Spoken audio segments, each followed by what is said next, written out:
performance. And so the control of our emotional responses is really an important part of getting the best out of yourselves and others. And so understanding that process becomes extremely important. So I'm going to talk about mood and emotion. And in order to do that, I think rather than go through a very complex explanation of the differences between them, I'll use a weather analogy. So if we think about our personality, that is the climate of a country. So where I live here, oftentimes it's warm, it's very hot in the summer, it's quite dry. That's the sort of climate of this place, but it's not always like that. Sometimes we have a prevailing weather front that comes through, and that is like our mood. So, you know, recently we've had a lot of storms. It's been quite dark, not as much sunshine, quite a lot of rain. That's not our normal personality, but that was the mood we were in here. And then we have these emotions, which are like a brief shower of rain or a period where the sun comes out from behind the clouds. So these are the shorter duration and often more intense mood. So I hope you've got the difference there. Now, this mood scale that I developed quite a long while ago now, actually, 1999. It's a way to measure the mood of athletes. It was developed for athletes, validated with athletes. We have norms for athletes in different categories. It's very quick, only takes a couple of minutes to complete. It's suitable for children from the age of 12 upwards, and it's free to use. So that's quite a lot of benefits, I'd suggest.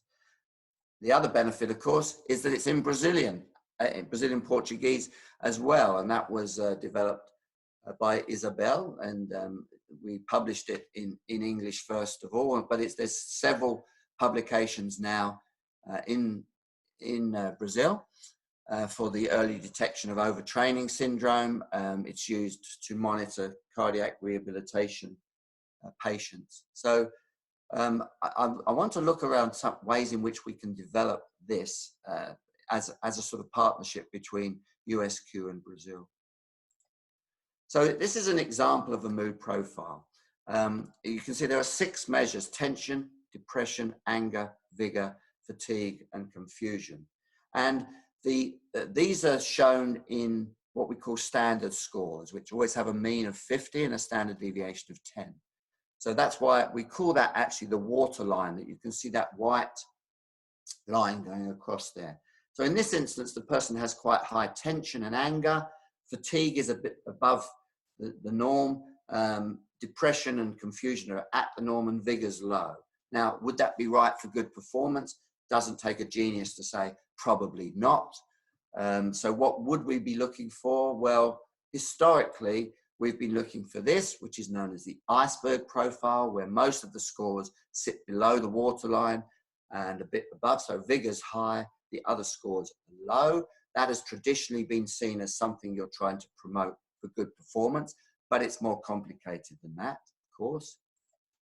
This is, I term this the Everest profile. I see this in some of my athletes who are feeling extremely positive, very low scores for the negatives, very high score for vigor. And this typically, if they don't perform well with this profile, it's not because they're in the wrong mood. This is a very positive mood.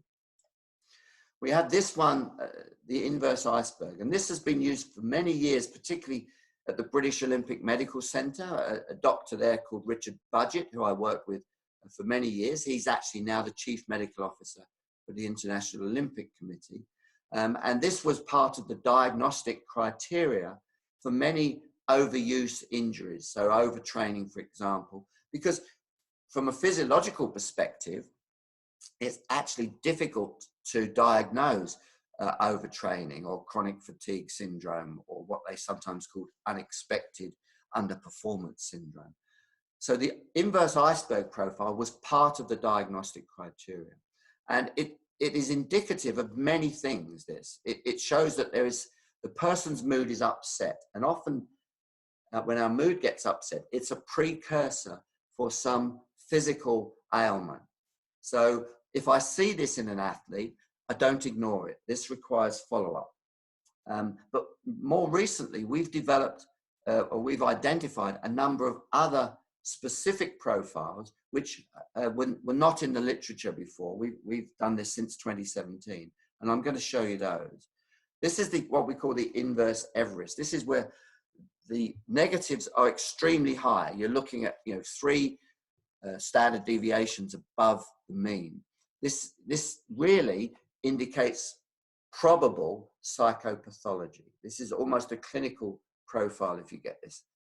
No vigor, minimum scores for vigor, and almost maximum scores on the others. Now, if you see this, this needs follow-up for sure. And you'll only see it in 3 to 5% of athletes, or of the population, in fact, but you can't ignore this profile. The shark fin profile, we called it that because of the shape there, is also, in an athlete's perspective, is possibly indicative of overtraining. Vigor's very low, fatigue's very high. The others seem to be, they're quite minimal scores on the others, but those other scores are not so influential in this case. It's really the difference between vigor and fatigue. We call this an accident waiting to happen. And we've shown outside of sport, working in some high risk industries, such as the mining industry, ministradized, of course, the mining industry and the construction industry, that people reporting this tended to not adhere to safety behaviors. And sometimes accidents occurred as a result. So this would be effective, for example, with Franco's research with pilots. You really wouldn't want the pilot to be flying a plane with this profile. So there's some stuff we don't know about this. We're not really sure what this predicts in sport, but it wouldn't be good. The submerged profile is actually where all the scores are below the surface of the water. And this, we've just been doing some research on this with pistol shooters. And in fact, with pistol shooters, this was associated with good performance. Often in other sports, more dynamic sports, this would mean the athlete was rather flat, felt flat and lacking in energy, and probably they would not get the best out of themselves. So this is quite sport specific on how this might influence performance. And the surface profile, you could say, is the normal profile. And most scores are around the average. So this doesn't indicate very much positively or negatively. Now, I'm just going to go through some research evidence we have around this, and it dates back for quite a few years. The first one is from the World and Olympic competition that I started to gather this data. And these are from about 79 athletes performing to expectations or underperforming in world and Olympic competition. And you can see that both groups have iceberg profiles, but the group that performed to expectations have the more extreme profile, veering towards the Everest profile. And in fact, when we tried to classify how they would perform, we tried to predict whether they would perform to expectations or underperform just from their pre-performance mood profile, we got about 71% accuracy. Now, we would have got 50% accuracy with the toss of a coin, but we've got significant improvement over chance just from that mood profile, which again, in my mind, makes it a valuable thing to spend 2 or 3 minutes doing. If we look at karate, that's one of your Brazilian athletes there.